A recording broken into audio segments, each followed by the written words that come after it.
Hey guys, welcome back to Ken Cinema Sofa. I can't help myself. I know I said before in my previous videos, they're showing too much of this Superman movie.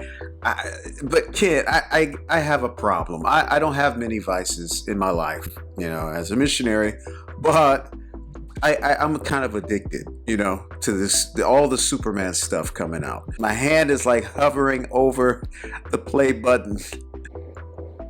Let's do it. So apparently this is a clip of Superman in the Fortress of Solitude with Krypto.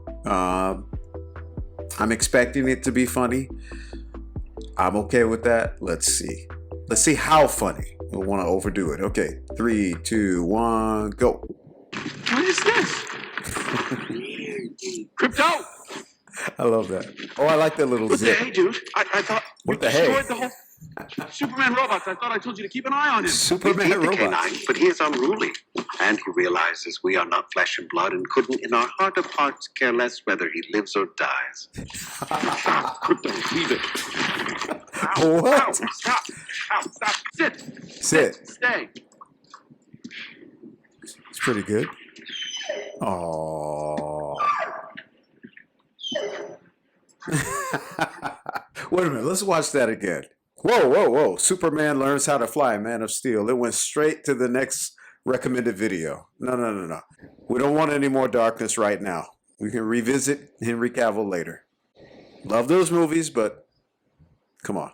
Let's go back, watch this again. Krypto! What the hey, dude? I thought you What destroyed the the whole hey? Superman robots. I thought I told you to keep an eye on him. We feed the canine, but he is unruly. Two things I like right there, right away. One, him saying, what the hey? That's a very Supermanish, especially Silver Age thing to say, right? But more so, it's not that he's ever said that. Maybe he has, but it's just that, it really reflects that kind of Bible Belt, canvas, did I say canvas? Kansas upbringing, It's just that kind of real salt of the earth type people, farmland kind of folk that in culture that Superman grew up in, So I like that. I like also that he's calling them Superman robots. That is such a Silver Age thing to do. I mean, and it's slightly meta because, James Gunn is clearly, trying to resuscitate, invoke that Silver Age tall tale, comic booky, mythic vibe that I love so much. I don't know about you guys, some of you, but I love it, Superman 1978, Chris Reeves, R.I.P. That was saturated in Silver Age goodness. I'm okay with comedy, guys. I'm okay with, like I said, this is kind of like that G Willikers kind of, feel of the comic book. What the comic book was originally meant to be before, when I was young, it started to like dip into the grittiness and, fighting terrorists. And I mean, I understand, it's like wishful thinking, but at the same time, comic books are supposed to be escapism, And I grew up in the ghetto. I grew up Southside Chicago. I grew up with, my lullabies is machine gun fire, Mac 10 outside the house, where I'm trying to sleep. I don't need any more of that in a comic book, okay? In a comic book film. So I took the comic books because I was trying to escape that in my mind, And, obviously, I became a Christian later on, and that drastically transformed my life. But before that happened, Superman, Avengers, Spider-Man, they were the guys that not only transported me, but added some lightheartedness to my personality in a very kind of grim neighborhood that I grew up in. So I don't need to see, superpowered gangbangers, with dreadlocks or anything, or on the big screen, it's not even racial because, like John Stewart, Green Lantern, Mr. Terrific. I am a little bit weirded out that like how James Gunn has portrayed Mr. Terrific in this film. He's like very, very, he's very shafty. 1970s blaxploitation. And then, you know, on the flip side of that, in that era, yeah, there were many black people that were portrayed that way. But from what I know, Mr. Terrific, I don't know much about him, but you guys tell me in the comments. I always, you know, because I stopped reading comics well before he came on the scene. And I don't know, he seems somewhat cerebral to me. I thought, that's the image I have. You tell me. I don't know. Anyway, this is cool. I love that. Oh my God, the biting humor of Alan Tudyk's Superman Robot 4. I wonder if through the whole movie he's going to continue to drive this point home that we could care less whether he lives or dies.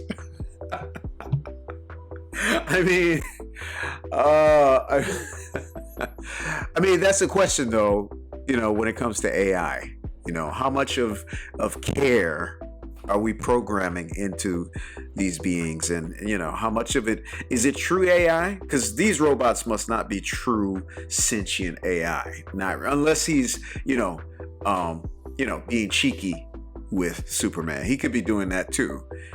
You know, you never know. Maybe they had some kind of talk early on or whatever, and Supes said something that he didn't like, and so the robot throughout the film is constantly, you know, poking him in the ribs about it. Who knows? We'll see. We'll see. All I know is I saw the shot of him holding one of the robot's hands as it was laying, looked like it was dying, and Superman's face had grief. So you know, you never know with James Gunn. He has these wild concepts, far out sci-fi geekiness, and then he'll come right down with a sneak sucker punch and hit you in the feels, you know? So we'll see what's going to happen. So far, I haven't seen anything that is a surprise to me. This is kind of what I expected. If you know James Gunn's work, and if you know the Silver Age of Superman, if you know All-Star Superman, that this, you know, is heavenly as well. That was a beautiful mistake, but heavily influenced by, then none of this should be a surprise, okay? We'll just see how much of the James Gunn weird comedy vibe makes it into the film. You know, I would like it to stay dialed down to medium. You know, we'll see. Because the original 1978 film, I don't know. Maybe, once again, I said this in a past video, but maybe people are just forgetting what that film was like, or they think that that was for a different era of filmmaking. But look, guys, even in that film, when Clark says, you know, when he and Lois get mugged in the alley, right, in the Chris Reeves original film, he says, swell. Or no, before they get mugged, he says, I thought that was swell. And then Lois stops. It's like, did you just say swell? There's not many people these days that say that anymore, Clark, right? And, you know, he goes in the revolving door changes, you know, and then there's a black brother that's like, ooh, Jim, ooh, right? And Superman's like, excuse me. He's like, that's a bad outfit. Woo. I mean, look, are we past that? Like, can we not have any of that kind of self-aware humor anymore? They knew it back then when it came out in 1978, right? Right? I remember like watching that recently, and you know, all these whimsical things are happening. Once again, not too much. It's balanced.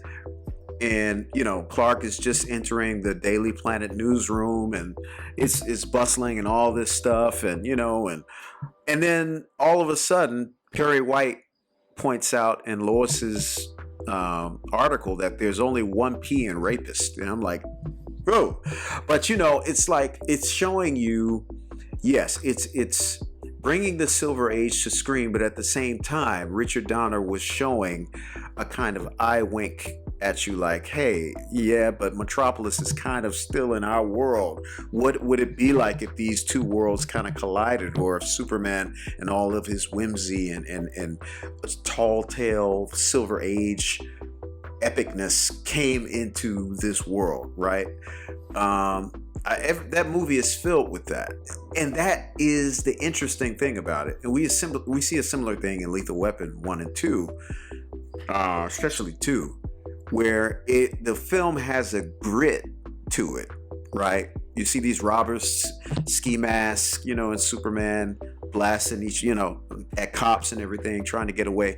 And it looks like a Richard Donner action film, and it has that grit. But then all of a sudden, there's this guy in blue tights standing there, and they're like, "What in the world?"